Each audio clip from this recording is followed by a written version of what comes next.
কিয়ামতের ময়দানে 5টা প্রশ্ন করা হবে। এই 5টা প্রশ্নের উত্তর না দিয়ে কোনো বনি আদম পাই নাড়াতে পারবে না।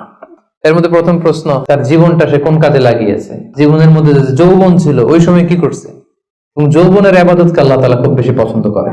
আপনাদের এই বয়সের অফিসে খুব ব্যস্ততা, এরপরেও যে একটু কষ্ট করে নামাজটা পড়েন, হ্যাঁ, এরপরে যে জামাতে আসেন, এরপরে আপনি সুন্নাহ মোতাবেক চলতে যাচ্ছেন, দাড়ি রাখছেন, এটা অনেক বড় ইবাদত।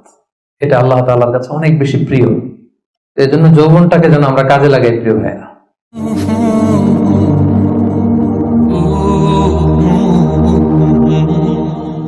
সাধারণত যুবক ধরা হয় কোন বয়স থেকে কোন বয়সে? লেটস সে 20 থেকে 40, তাই না? 20 থেকে 40, এই 20 বছরের সময়টা হচ্ছে একেবারে জীবনের সবচাইতে মাহেন্দ্রক্ষণ। এত শক্তি, সম্ভাবনা, টকবগে যুবকদের মধ্যে আল্লাহ অনেক প্রাণ শক্তি দিয়েছে। এরা বিপ্লব ঘটায় ফেলতে পারে, এরা সময়ের গতি স্রোতকে পাল্টে দেয়, সাগরের স্রোতকে উল্টে দেয়, এরা বিপ্লব করে ফেলে, ইতিহাস রচনা করে, ঠিক কিনা? এজন্য যৌবনের এই সময়টা, প্রিয় ভাইরা, অনেক দামি। এটা বেশি দিন থাকবে না। রং ধরা যৌবন জং ধরে নাই, শেষ। এই দেখতে দেখতে ছোট্ট কিশোর হয়ে পৃথিবীতে এসেছিলেন, শিশু ছিলেন, কিশোর, তারপর এখন যুবক। কিছুদিন পরে বিয়ে করে থাকলে দেখবেন যে আল্লাহ ঘরে মেহমান পাঠিয়ে দিলে বাবা হয়ে গেছে। কিছুদিন পরে মেয়েটারে বিয়ে দিলে এরপর কি হয়ে যাবেন?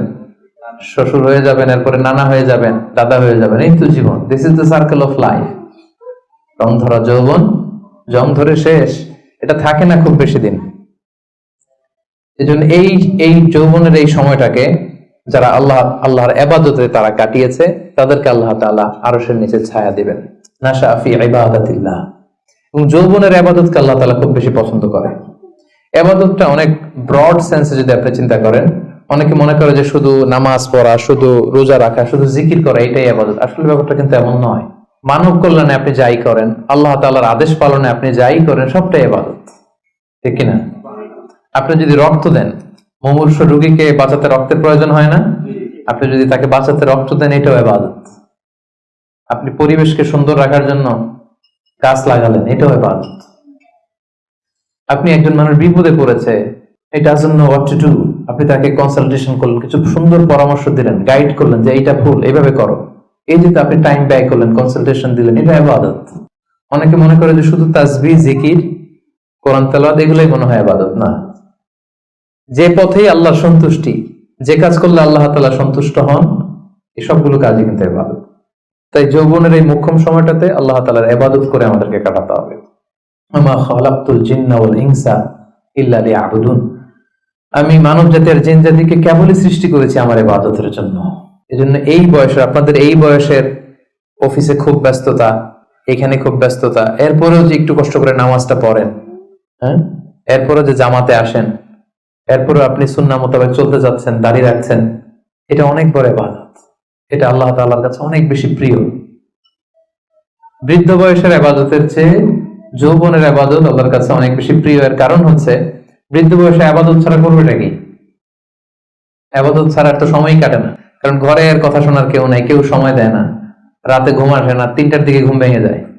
বাংলাদেশের কথা যদি বলি, দেখবেন যে মুরব্বীরা 3টা-4টার পরে নাকি ওনাদের ঘুমিয়ে আসে না। তো ওযু করে ইমাম সাহেবের 1 ঘন্টা আগে আসে মসজিদে ফজর পড়তে। ইমাম সাহেব দেরি করলো কেন, মুয়াজ্জিন দেরি করলো কেন, ওনারা এটা বলে। কারণ ওই যে ঘুম আসে না, কি করবে?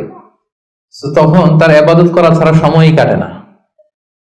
ওই ইবাদত আল্লাহর কাছে ততটা প্রিয় নয় যতটা প্রিয় হচ্ছে একজন যুবকের ইবাদত, ঠিক কিনা? আপনি যৌবন কালে যদি আল্লাহ তাআলা দাসত্ব করতে পারেন, ইবাদত করতে পারেন, আপনার বার্ধক্যে উপনীত হওয়ার পরে ইবাদত করতে না পারলে আল্লাহ তাআলা ইবাদত দিয়ে আপনার আমলনামা পূর্ণ করে দিবে। সুবহানাল্লাহ। পূর্ণ করে দেবে। ফজরের সময় উঠতে পারতেছেন না, কোমরে ব্যথা, ডায়াবেটিস ইত্যাদি ইত্যাদি, আল্লাহ বলবে যুবক অবস্থায় কি করেছিল ওটা দেখো, ওই সময় যা করছে ওইটা লিখে দাও। এই জন্য আল্লাহ রাসূল সাল্লাল্লাহু আলাইহি ওয়াসাল্লাম বলেছেন যে এই যৌবনটারে কাজে লাগাও। আল্লাহ রাসূল সাল্লাল্লাহু আলাইহি ওয়াসাল্লাম বলেছেন 5টা বিষয় আসার আগে 5টা জিনিসকে কাজে লাগাও। তার মধ্যে একটা হচ্ছে শাবাবাকা ক্বাবলা হারামিক, বার্ধক্য আসার আগে যৌবনকে কাজে লাগাও। সিহহাতাকা ক্বাবলা মারাদিক, অসুস্থতা আসার আগে সুস্থতাকে কাজে লাগাও। গিনাকা ক্বাবলা ফাকরিক, গরীব হয়ে যাওয়ার আগে তোমার ধনাঢ্যতাকে কাজে লাগাও। ফারাগাকা ক্বাবলা শুগলিক, ব্যস্ত হয়ে যাওয়ার আগে অবসরটারে কাজে লাগাও। হায়াতাকা ক্বাবলা মাউতিক, মৃত্যু আসার আগে জীবনটারে কাজে লাগাও। এই জন্য যৌবনটাকে যেন আমরা কাজে লাগাই প্রিয় ভাইয়া। এবং কিয়ামতের ময়দানে 5টা প্রশ্ন করা হবে, এই 5টা প্রশ্নের উত্তর না দিয়ে কোনো বনি আদম পাই নাড়াতে পারবে না, পা নাড়াতে পারবে না। এর মধ্যে প্রথম প্রশ্ন, আন হায়াতিহি ফিমা আফনা, তার জীবনটা সে কোন কাজে লাগিয়েছে। ও আন শাবাবিহি ফিমা আবলা, জীবনের মধ্যে যে যৌবন ছিল ওই সময় কি করছে। তো সে কি ইসলামের বিরুদ্ধে তার কাজ করেছে, হারাম কাজগুলোতে সময় ব্যয় করেছে, হারাম ব্যবসা করেছে, হারামের সাথে সম্পৃক্ত ছিল, ইসলাম বিরোধী গোষ্ঠীর সাথে সম্পৃক্ত ছিল। আপনাকে জিজ্ঞেস করা হবে যে এই যৌবনের সময়টা আপনি কি কাজে লাগিয়েছেন, নাকি ইসলামের পক্ষে ছিল, যা করেছে ইসলামের পক্ষে কাজে লেগেছে। সম্পদ কোত্থেকে উপার্জন করেছে, কোথায় ব্যয় করেছে, যতটুকু জেনেছে ততটুকু মেনেছে কিনা। এই 5টা প্রশ্নের উত্তর দেওয়ার আগে বনি আদম কিয়ামতের ময়দানে পাই নাড়াতে পারবে না। এই জন্য দ্বিতীয় শ্রেণী হচ্ছে ওয়াশাবুন নাশাআ ফি ইবাদাতিল্লাহ, এমন যুবক যে তার যৌবনকে আল্লাহর ইবাদতে কাজে লাগিয়েছে। এজন্য যৌবনটাকে যেন আমরা কাজে লাগাই।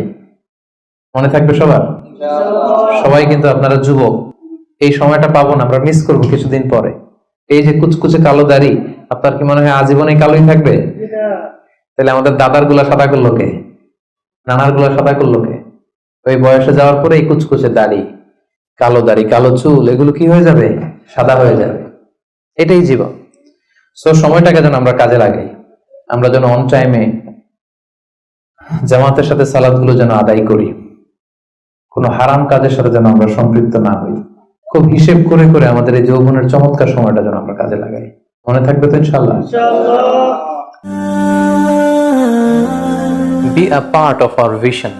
Do listen and share the khair. Be with our official social media handle for latest updates.